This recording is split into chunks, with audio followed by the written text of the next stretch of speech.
And then we really started to get very emotive around the importance of not only consumers and getting to know them, but starts with getting to know our employees. And we felt like if we had employees who felt respected and empathy and transparent and saw that we were really being kind with them, that would manifest in how they interact with our clients too. Welcome to Grow Think Tank. This is the one and only place where you will get insight from the founders and the CEOs of the fastest growing privately held companies. I am the host. My name is Gene Hammett. I help leaders and their teams navigate the defining moments of their growth. Are you ready to grow? Early stages of a business, you have so much on your mind, so much on your plate. Where do you start? Well, I know a lot of companies start with what problem are we solving? Who are we solving it for? What's our go-to-market strategy? How are we different? And all of those kind of marketing questions are very important. But what if the most important thing was, what kind of company are we going to create? What will our culture look like? How will we lead our people and attract the right talent so that we can scale fast? Today we're going to look at that with a very deep perspective with Brad Casper. He is a co-founder of Heart and Soul Marketing, and he talks about the early stages of a company, what they focused on, and you might be surprised that it wasn't the traditional aspects, but some of the things we look at, like the purpose, the vision, the values, the culture code, and how they're going to engage with employees is really refreshing to know that they put their employees first. And when you think about your growth, your next step, you might want to go back and look and say, how do we put employees first? And what are the things that we need to support that? How do we make that very intentional, make it clear to the employees, to ourselves as a team, and to the outside world? Well, we're going to go through that stuff today with Brad Casper. One of the things I want to remind you of, if you are feeling any kind of pressure inside your business, it's because you as a leader have probably worked yourself into this place. You have created a system that you're not getting the results you wanted. Everything that's going into the business is giving you what's coming out, and that's what you're feeling. If you're not quite sure, if you're kind of uncomfortable about these things, I'd love to invite you to a conversation. Just go to genehammett.com. You can start the journey that will help you figure out where we could go next. It's something that I'm very proud to be able to help a lot of founders, CEOs of fast growth companies and their teams continue that growth by identifying some of the things that they're missing, some of the blind spots, and specifically strategies to help them move forward. This is what I do. So if you want to check out some of those details, go to genehammett.com. You can find it all there. Now here's the interview with Brad. Hi, Brad. How are you? I'm fine. How are you, Gene? I am fantastic. Excited to talk to you today about marketing, culture, leadership, all these things that an early stage company does. But I want you to tell us a little bit about yourself, Brad.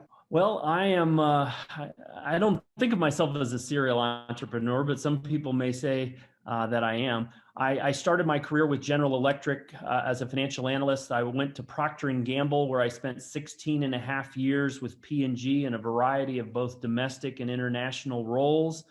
In fact, each of my three kids was born in a different country. So I think that definitely classifies me as a global citizen. And after Procter & Gamble, I became president of Church & Dwight in Princeton, New Jersey, recruited to become CEO of Dial Corporation in Scottsdale.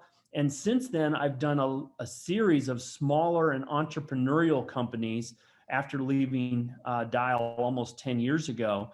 And most recently, I formed this new advertising and marketing agency called Heart and Soul. Well, we're going to talk about the recency part today, because one of the things that's unique about this, you've got a long history of being a strong leader. You worked with other companies that were on the Inc. list. And so that's the reason why we kind of connected. But in this new venture, you started out not, I know you started thinking about what's the problem you're going to solve, but you put a lot of emphasis on what kind of company will we be? What's the culture of that? Tell us a little bit about why so much focus on that early stage business. That's a great question. And I guess it was somewhat instinctive for my partner, Matt Moore, and I, as we were contemplating this new venture, which we only launched 2 weeks ago. Maybe it's 3 weeks ago today, actually. But in the month of September, we started asking ourselves, what would we be? But we started not from the perspective of what problems may we solve for future clients, we started from the basis of who are the kind of people we want to attract to this company. And so we put values, principles, manifestos, purpose at the forefront because we actually viewed ourselves as leading a very purpose-driven company, and we didn't want that to become an afterthought. So before we even got into the strategy of how we would grow the company, we started about what we thought we wanted to be. Now hold it for a second. Brad just talked about the why of the company. Simon Sinek made this very popular through his TED Talk, through his book, Start With Why. Why is it so important that you start with why? Well, here's my take. You want to make sure that you're clear about why you're in business. And it's not just to make money. You want to make sure that you're clear so that you can make sure that the people that you hire are clear too. The people that you sell products or services to are clear too. Because this why is much more than just an exercise of something you do once. It's something you live every day. Brad reminded us of that. I'm reminding you again, because if you have a mission, a purpose, and a why, but you aren't living it every day, you're missing an opportunity. Now back to the interview with Brad. You know, a lot of people probably thought you were wrong. You've probably been told you were wrong if you shared this kind of sequence of things, because 99.9% of companies go, what is the problem? Who are we going to solve this problem for? And that's more important than anything else. But you've had such an experience with building companies and engaging team members that you decided to start somewhere else. I know you've talked about what it is, but why do you think that's so important to start there first? You know, I think in our previous firm together, we were at the largest advertising agency in Phoenix, and one of the fastest growing. In fact, I think that's where you and I intersected, because we were on the Inc. list of fastest growing companies for 8 straight years. I think that the pandemic began to change my points of view of what was important now. What we saw when we began the work from home is just how fragile the workforce is or was during that time. And how some of the things that we may have taken for granted when we were working in the office, we couldn't take for granted anymore in a virtual environment. And given the fact that COVID is starting to spike again here in Arizona, as well as in other parts of the country and around the world, we face the prospect of actually starting our company from a virtual foundation with commingling, periodic face-to-face events, which is the opposite of the way we really built that other agency, where it was all about proximity and we had the benefit of creating this strong culture over time. We felt like we can't put that at risk in a largely Zoom-oriented world today. You know, one of the things I've seen, especially with agencies, that the desire to hire the best talent is very competitive. And you have to think about these things first when you have a limited talent pool and you want to hire the best. Is that fair? Very, very much so. We're in the creative business, and I think if we went about things in a standard way, we wouldn't get the most creative people. Well, I want to roll us back a little bit, because in these meetings you had with your partner, you said the word purpose. Yes. I usually start with a mission. Do you use those interchangeably, or is there a difference for you? We actually separated it. Under purpose, it goes back to that, our why. So we first thought about, why does Heart and Soul exist? And we said Heart and Soul uses creativity and strategy and analytics to solve uncommon business and social challenges. We believe as an agency, we can be an agent of change. And we believe that what's happened in terms of social injustice in America that kicked off with George Floyd, but was frankly an underlying theme in America for years and years. We felt like we needed to include social challenges as part of our why. Our mission is for whom? And so we say Heart and Soul is the fiercely independent boutique agency, and we're going to go for middle market companies and challenger brands. We would love a leadership brand too every now and then, but we think that challenger brands, which are so much more numerous, frankly, than leadership brands, they have to play with a little bit of an edge and a little chip on their shoulder. And I think as a small to medium-sized agency in Phoenix, Arizona, we need to play with a chip on our shoulder too. So that's how we differentiate our purpose from our mission. I can appreciate that. I'm certainly a challenger brand with the fragmentation of podcast, executive coaching, and all that stuff going on. So I totally get what you're talking about. You, Yeah. do you put that much thought into the vision that you're trying to create over the next maybe 3 years or so for the business? Yeah, I would say it's not as well formed as some of the other aspects of our initial marketing plan. We do expect, some of the people that used to work with us, being both clients as employees, are certainly intrigued by what we're going to do, and so we do feel that even though we're quote unquote a startup, we believe that there's a familiarity about us in this market, particularly since Matt and I have been here for more than 10 or 15 years in my case. We're not unknown in the business community. Both of us got recognized as leaders in this community. So we do think that gives us a bit of a fast start. But from a vision standpoint, I think some of this it's been so intriguing over the last several days as we talk to a company that's a B Corp. And a lot of people don't know what a B Corp is, but it stands for Public Benefit Company. And we're asking ourselves as an agency, how many agencies are B Corps? And could we make that metamorphosis ourselves? Now I want to look at the values because I think a lot of companies misunderstand how to develop values, but mostly misunderstand how to use the values over a long period of time. Mhm. When you and your partner decided to cast the values, how many did you decide or end up with? And what was that process look like? Yeah, great question. Yeah, I think probably because I worked at Procter and Gamble, where core values were such an important part of that company's 150, 200-year history. We started out by selecting values that we believed were a reflection of this time, but also timeless. For example, we came up with bold, and we feel like it's super important right now to be resilient.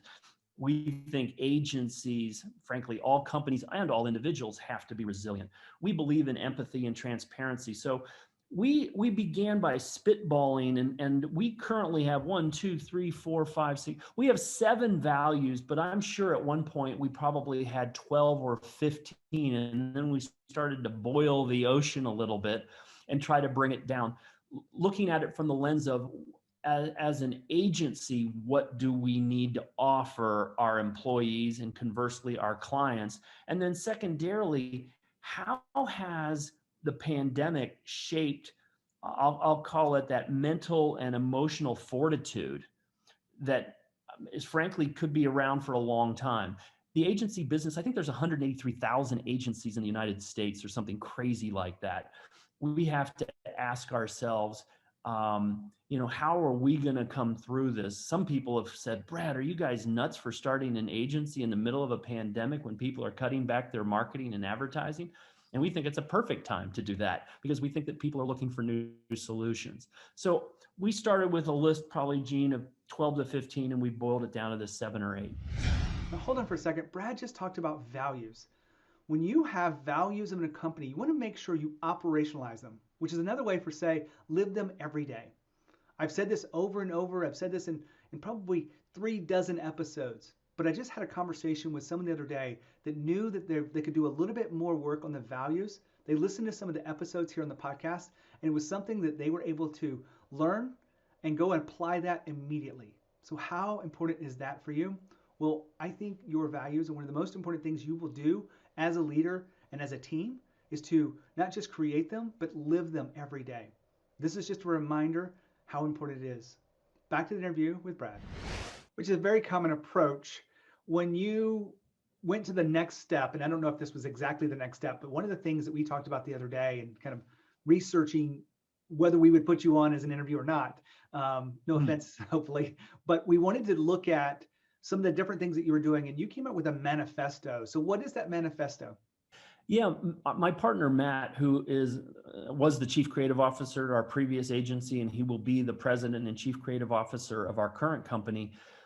Obviously, he comes at challenges a little differently, perhaps, than me with my background. So he was thinking of a manifesto from the standpoint of, If we were going to turn this into a 30, 60, or 90-second video that we would ultimately share with both clients as well as, maybe more importantly, people, our future employees. So he started by thinking initially from the lens of what's the typical agency or the typical employee employer kind of implicit contract.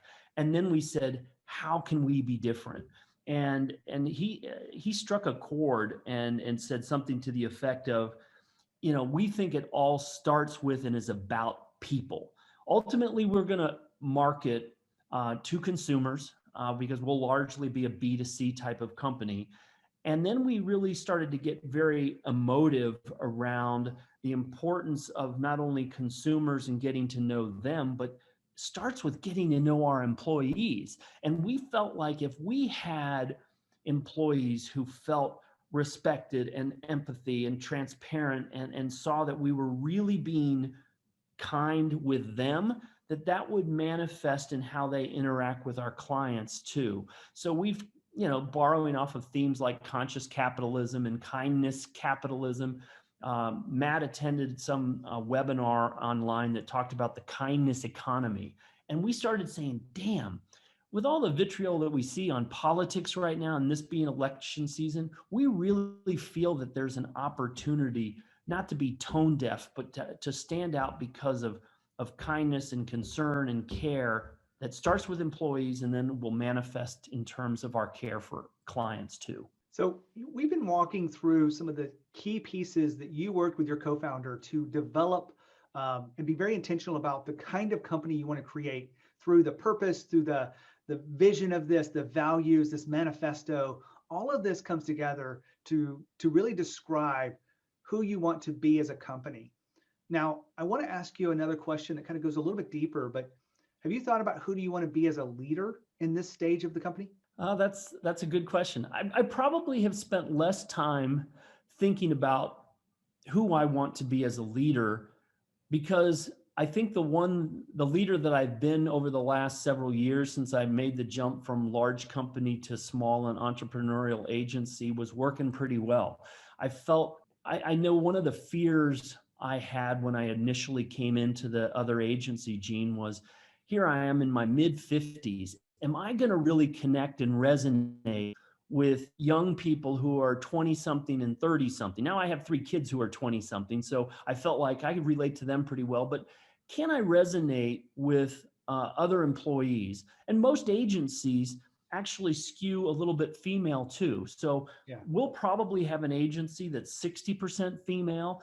And I use the other agency as a litmus test that my own leadership style, which I think is quite approachable and accessible and people think is pretty authentic and genuine. I don't think I have to tweak that too much. But maybe I'll be wrong and I'll do a follow-up podcast with you in 6 months saying, oops, I should have spent more time on my leadership brand. I want to break in here for a second because you may not know that we have a channel on YouTube. If you want to find more leadership tips, insights, and wisdom about being a stronger leader, being visionary, just go to genehammett.com/YouTube. It will take you directly to the channel. There's content on there that you won't find anywhere else. And if you like to listen to YouTube and let it play in the background, I'd love to share some of these quick little insights with you. You'll go to genehammett.com/YouTube. Well, I will say that a lot of leaders put the business and the work ahead of who they are as a leader. And I see that place where things suffer because the people aren't being led. We're talking about the projects, the deadlines, the metrics, and all that stuff. And it's very important, but they're not truly being led and being asked to be leaders themselves. So I know you probably understand that we all evolve as we look at this. So my question is, how do you make sure that you're open to new leadership moves as you bring on this younger, more creative staff in this new economy? Well, I think, and one of the things that I put in this, and I haven't even touched upon it in this podcast, I wrote out 20 different things that define our cultural code, not like a dress code, but this cultural code. We talk about the power of listening. and listening to be understood. And that begins with me as a leader. And so I think, despite the fact that some of the people who will join our company and some of the clients that will join our company will be familiar to me, I want to take it from the basis of what happens if this was the first time they ever met me. And I want to make sure I start with great listening. And so I think I'll probably be able to avoid a number of issues. And when they see that I really do practice what I preach about accessibility and approachability, even in a more or less virtual world, that, I'll be on 24/7. If they text me on a Sunday night at 9 o'clock after the football game, I'll be on the text right with them. I've heard a lot of different culture kind of documents that frame how people will engage with each other. How do you plan to use this culture code as the business begins to hire these people and begins to grow? We think that as part of our screening, and which we've started interviews, we will share the cultural code and ask people up front, this is what the shape, the look, and the countenance of our future employees is like.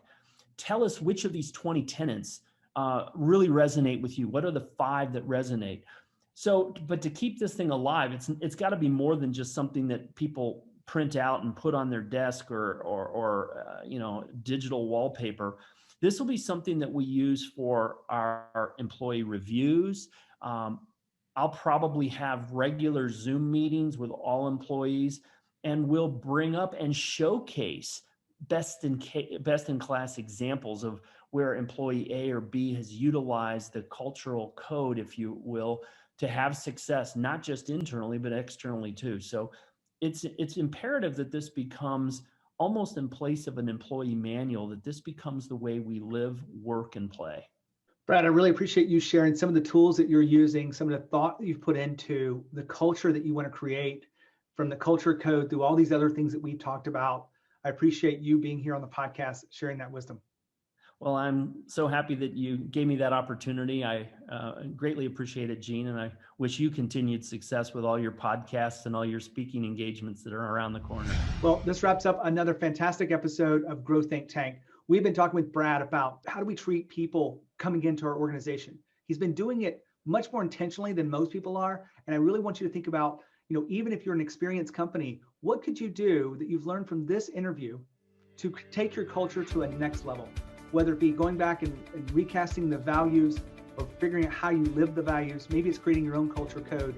All of those things will create the kind of momentum you need to be the leader that people look up to and the kind of leader that people really do deserve.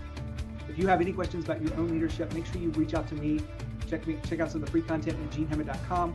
As always, lead with courage. We'll see you next time.